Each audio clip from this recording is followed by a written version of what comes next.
தண்ணீர் பழத்துல இன்ஜெக்ஷன் பண்ணி கெமிக்கல் யூஸ் பண்ணி இதை சிகப்பு கலர்ல மாத்துறாங்க, ரொம்ப இனிப்பா இருக்கிறதுக்கு இதுக்குள்ள இன்ஜெக்ட் பண்றாங்கன்னு. இதை இந்த டயத்துல ஏன் வந்து வெளியில விடணும் அப்படின்னா, நம்ம விவசாயிகள் செய்யக்கூடிய இந்த தர்பூசணி பழத்தை ஒழிக்கிறதுக்கு தான்.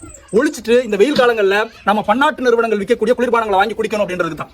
இதே நேரத்துல பன்னாட்டு நிறுவனங்கள்ல இருக்கக்கூடிய குளிர்பானங்கள்ல இந்த பூச்சிக்கொல்லி எல்லாம் கலந்துருக்கு ஏதாவது வீடியோ போடுறாங்களா? இல்ல. அப்ப இங்க ஒழிக்கப்படுறது யாரு? விவசாயிகள்.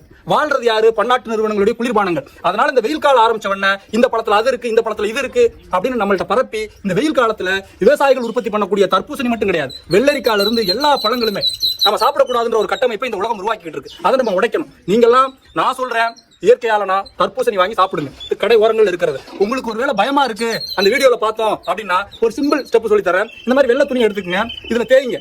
தேய்ச்ச உடனே இந்த மாதிரி சிகப்பு கலர்ல ஆயிடும். ஆகுதா? அப்படியே வாங்க. இது என்ன பண்ணணும்னா தண்ணியில அலசணும். தண்ணியில அலசிட்டீங்கன்னா